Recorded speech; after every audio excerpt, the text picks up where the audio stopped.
Halo, apa kabar kalian semua? Kembali lagi ke channel GCM, dan kali ini saya akan membawakan sebuah film 3D CGI yang diadaptasi langsung dari manga terkenal karya Hiroya Aku, berjudul Gantz. Film ini berjudul Gantz O dan berlatar di kota Osaka. Karakter utama dalam film kali ini bernama Masaru Kato. Bersama dengan anggota lainnya, dirinya harus bekerja sama dengan tim dari Osaka untuk memburu para monster yang telah mengacaukan kota tersebut. Tanpa berlama-lama lagi, langsung saja kita simak alur cerita dari film kali ini.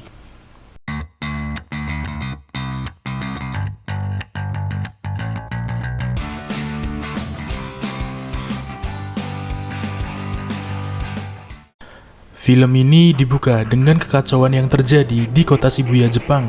Jalanan penuh dengan mobil yang terbakar dan kematian di mana-mana. 3 orang berbaju serba hitam dengan senjata dan kendaraan high-tech berusaha melawan monster yang telah mengacaukan semuanya. Salah satu pria tersebut bernama Kurono, dan dengan segala kemampuannya dia sekuat tenaga bertarung dengan monster itu. Pertarungan berlangsung sengit, dan pada akhirnya Kurono berhasil mengalahkan monster itu, walaupun dia harus meregang nyawanya sendiri. Scene kemudian berganti ke seorang pemuda bernama Masaru Kato. Dia baru saja ingin pulang menemui adiknya yang sedang berulang tahun. Namun di tengah perjalanan, dirinya terbunuh setelah berusaha untuk menolong seseorang di stasiun kereta. Beberapa saat kemudian, dia terbangun di sebuah ruangan dengan 4 orang lainnya dan sebuah bola hitam besar. Tentu saja, Kato shock pada awalnya karena dia mengetahui dirinya terbunuh pada saat itu. Salah satu dari orang yang berada di ruangan tersebut pun menanyakan keadaan Kato, memperkenalkan dirinya dan orang di sekitarnya. Dirinya bernama Suzuki, dia mati karena stroke. Perempuan di sampingnya bernama Reika, seorang artis yang mati karena kecelakaan mobil, dan pemuda misterius di belakangnya bernama Nishi. Tak lama kemudian, bola hitam yang berada di belakang mereka pun bernyanyi dan berkata bahwa hidup kalian yang baru, dirikulah yang menentukannya. Sekarang pergilah dan habisi makhluk ini sebelum waktunya habis. Suzuki kemudian menjelaskan situasi yang ada saat ini. Bola di depan mereka bernama Gantz.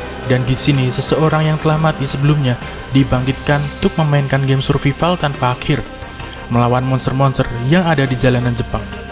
Tiba-tiba seseorang berkepala botak berbaju ungu memberontak entah apa yang terjadi, hingga membuat Nishi jengkel dan menembak kepalanya hingga meledak.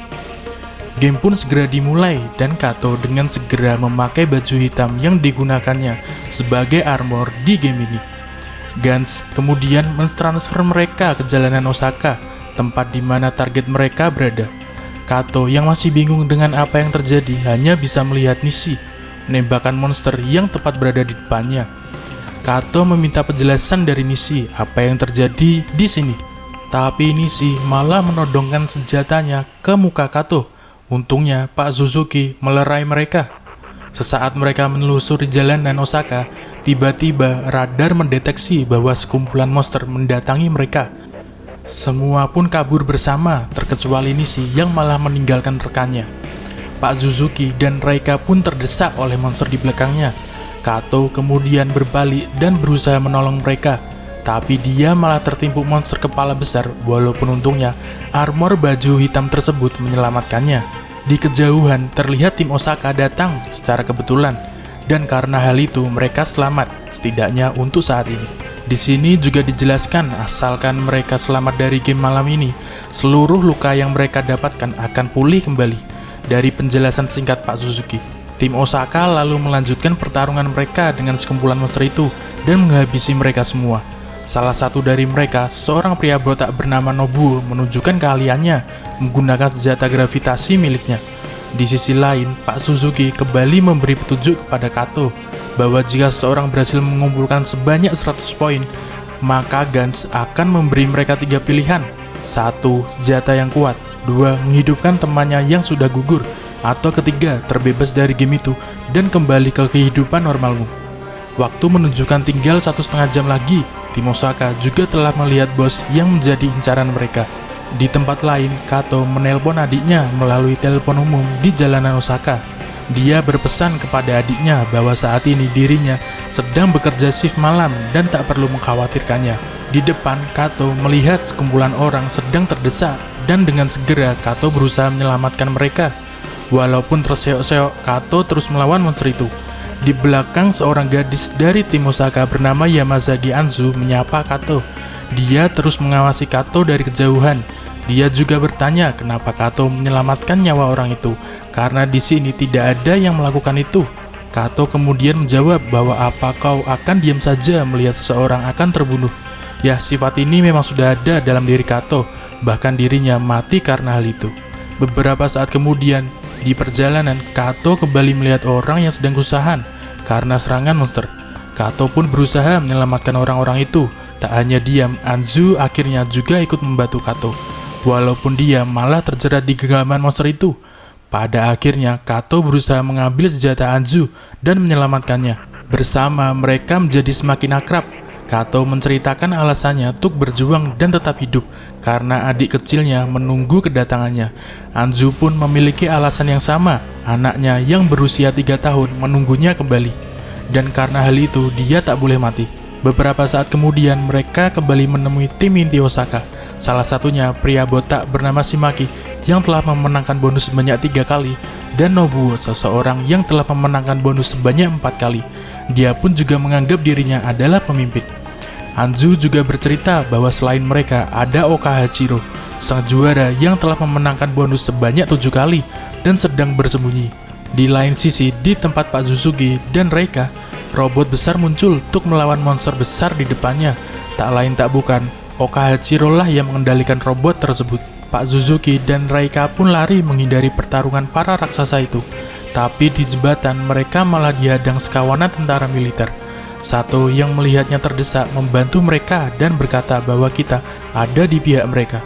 Di belakang, tiba-tiba monster Tengu datang dan membunuh semua pasukan militer yang ada. Sato pun berusaha melawan, tapi sialnya, senjata yang dimilikinya tak cukup kuat. Tiba-tiba, anggota tim inti Osaka datang membantunya. Ya, walaupun alasan mereka sebenarnya adalah untuk memperoleh poin. Pertama, Nobuo melawan Tengu tersebut. Dia terus menembakkan senjata gravitasinya ke monster Tengu itu.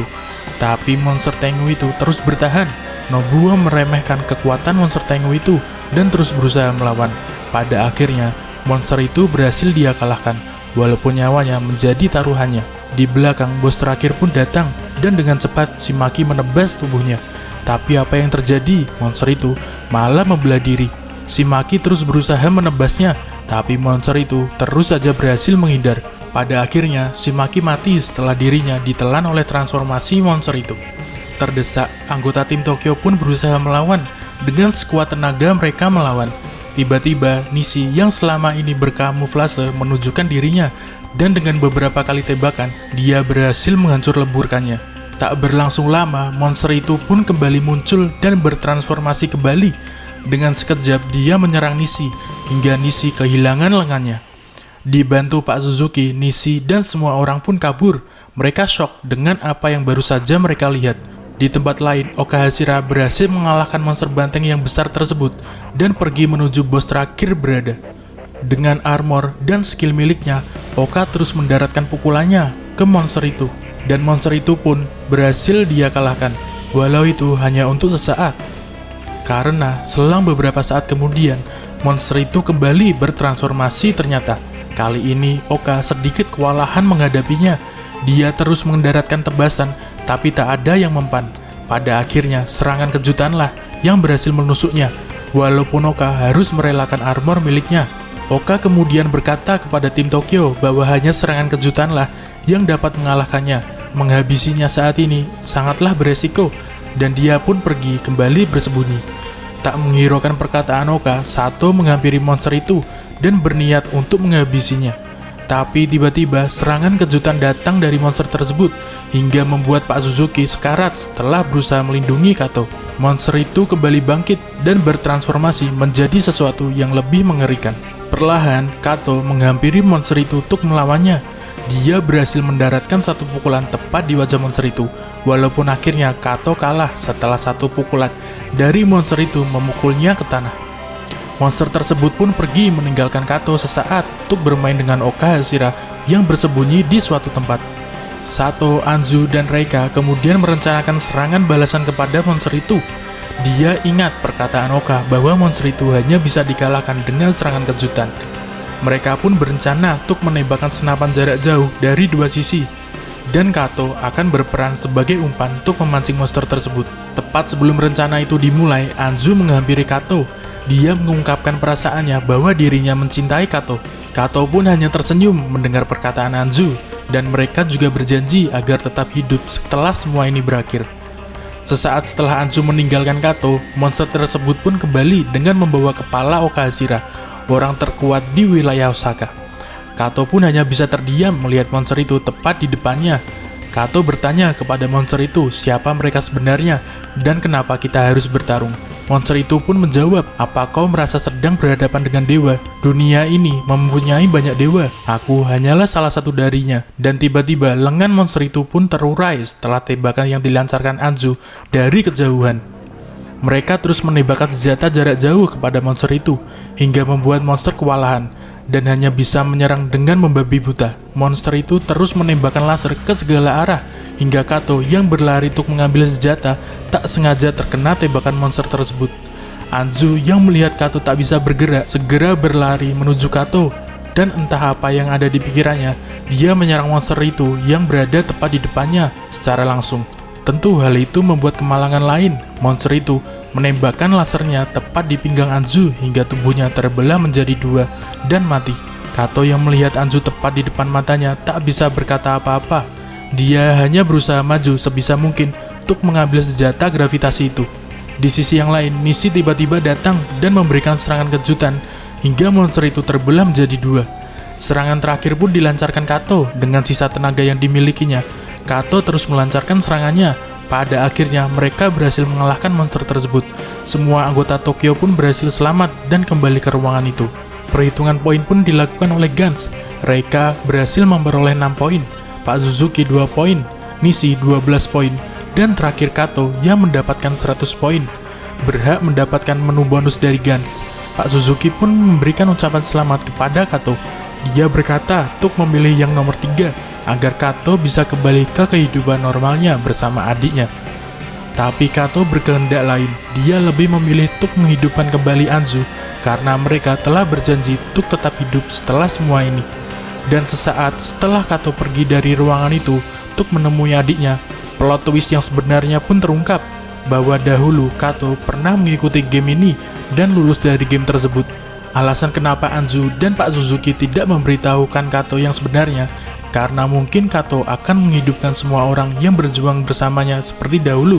Film pun berakhir di sini, walaupun perjuangan Kato tentu tak berakhir sampai di sini. Bagaimana akhir dari cerita film kali ini? Sangat seru dan mendebarkan bukan? Jangan lupa, jika kalian ada ide-ide segar tentang cerita yang akan kami bawakan selanjutnya, tulis di kolom komentar ya. Sekian dari kami dan sampai jumpa di cerita menarik lainnya.